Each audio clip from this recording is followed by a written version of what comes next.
Assalamualaikum warahmatullahi wabarakatuh. Kembali lagi dengan saya Arsya Fadilah di materi sudut dan garis bagian 3.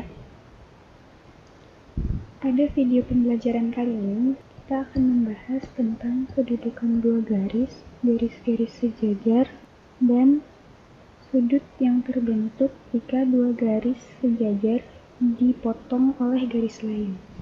Langsung aja ke materi yang pertama. Kedudukan dua garis. Ada beberapa kedudukan dua garis, yaitu yang pertama ada garis sejajar. Bisa dilihat garis K dan garis L ini kalau diperpanjang keduanya, mereka nggak akan pernah ketemu di satu titik. Jadi mereka nggak akan pernah berpotongan, terus jarak antara kedua garisnya ini, antara garis K dan garis L akan selalu sama.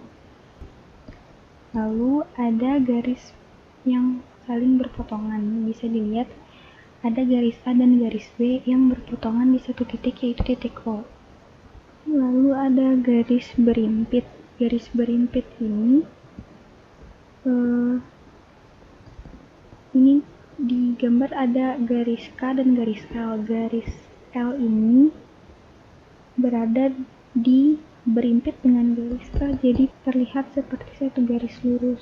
Lalu ada juga garis bersilangan. Garis bersilangan ini antara garis yang satu dengan garis yang lain ini terletak di bidang yang berbeda. Jadi walaupun mereka diperpanjang sepanjang apapun, mereka tidak akan bertemu, tidak akan berpotongan karena memang berada pada bidang yang berbeda. Nah, lanjut untuk sifat-sifat garis sejajar. Di sini ada dua teorema. Teorema yang pertama adalah jika sebuah garis memotong salah satu dari dua garis sejajar, maka garis itu akan memotong garis yang kedua juga. Ini ada dua garis K dan garis L. Terus ada satu garis lagi yang memotong, garis M. Kalau misalkan garis M memotong garis K, maka ketika diperpanjang, dia akan memotong garis L yang juga sejajar dengan garis K. Lalu ada teorema yang kedua, jika sebuah garis sejajar dengan dua garis lainnya, maka kedua garis itu sejajar. Ini ada garis A. Garis A ini sejajar dengan garis B. Terus garis A juga sejajar dengan garis C. Maka di sini bisa dilihat garis B dan garis C juga sejajar. Maksudnya. Sekarang kita bahas ke sudut-sudut yang terbentuk jika dua garis sejajar dipotong garis lain. Ini bisa dilihat gambarnya tadi sama kayak yang teorema pertama. Asal-usulnya dari teorema yang pertama ada dua garis sejajar terus dipotong sama satu garis. Nah, antara perpotongan itu terbentuk beberapa sudut. Yang pertama ada sudut sehadap. Sudut sehadap itu adalah sudut yang menghadap ke arah yang sama. Jika ada dua garis sejajar yang dipotong oleh garis lain, maka sudut-sudut yang sehadap sama besar. Di ukuran antara sudut yang saling sehadap itu sama besar. Ini contoh sudut sehadap itu ada yang pertama A1 dan B1.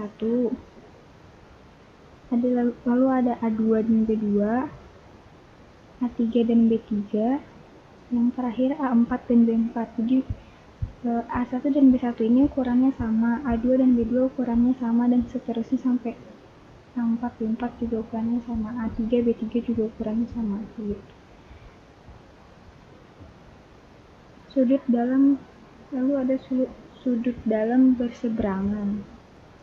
Jika dua garis sejajar dipotong oleh garis lain, maka sudut-sudut dalam berseberangan sama besarnya. Sudut dalam berseberangan ini tuh apa sih? Sudut dalam berseberangan itu dia akan posisinya ada di dalam antara dua garis yang sejajar ini. Dua garis yang sejajar posisinya ada di dalam. Contohnya antara 2 dan B4. Ini mereka posisinya ada di dalam dari dua garis sejajar ini, terus saling berseberangan oleh garis yang memotong dua garis sejajar itu. Terus contoh lain itu ada A3 dan B1. Lalu ada sudut luar berseberangan. Sudut luar berseberangan ini. Nah, ini ada ya, jika dua buah garis sejajar dipotong oleh garis lain, maka sudut-sudut luar berseberangan ini sama besar. Contohnya tuh sudut luar berseberangan apa sih? Untuk contohnya, yang pertama ada A1 dan B3. Dia posisinya ada di luar dari dua garis sejajar ini. Lalu ada juga A4 dan B2. A1 dan B3 ini ukurannya sama besar, A4 dan B2 ini ukurannya sama besar. Lalu ada sudut dalam sepihak. Nah, jika dua garis sejajar dipotong oleh garis lain, maka jumlah besar sudut-sudut dalam sepihak adalah 180 derajat. Ini contohnya, ini ada A2 dan B1. Berarti A2 ditambah B1 itu besar sudutnya adalah 180 derajat. Lalu ada A3 dan B4, ini juga sama, jadi besar sudut A3 ditambah besar sudut B4 hasilnya 180 derajat. Lalu ada sudut luar sepihak. Jika dua buah garis sejajar dipotong oleh garis lain, maka jumlah besar sudut dalam sepihaknya 180 derajat. Ini sama juga kayak tadi, cuman letak posisi sudutnya itu ada di luar dua garis sejajarnya. Yang pertama ada A1 dan B2, terus ada A4 dan B3. Jadi A1 dan B2 ini kalau dijumlahin besar sudutnya ada 180 derajat. Sama A4 dan B3 juga kalau dijumlahin besar sudutnya 180 derajat. Nah, lanjut ke contoh soal. Ini ada dua garis sejajar yang dipotong. Terus ada ukuran sudutnya, besar sudutnya. Sekarang disuruh tentuin nilai A plus B. Yang pertama, kita lihat dulu, ini bisa ya dilihat 4B plus 3 derajat sama 75 derajat ini kan sudut sehadap. Terus tadi sudah disebutkan kalau sudut sehadap itu berarti ukurannya sama besar, maka 4B ditambah 3 derajat sama dengan 75 derajat. Kedua ruasnya dikurangi 3 derajat, bukan dipindah ruas ya, diberikan perlakuan yang sama, itu dikurangi 3 derajat di kedua ruas, jadi 4B sama dengan 72 derajat. Kemudian kedua ruasnya dibagi 4, jadi B sama dengan 72 derajat dibagi 4 sama dengan 18 derajat.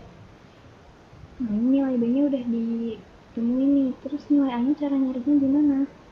Antara sudut 3A tambah 15 derajat sama sudut 4B tambah 3 derajat itu merupakan sudut dalam berseberangan. Sudut dalam berseberangan ini besar sudutnya sama, berarti bisa ditulis 3A tambah 15 derajat sama dengan 4B tambah 3 derajat.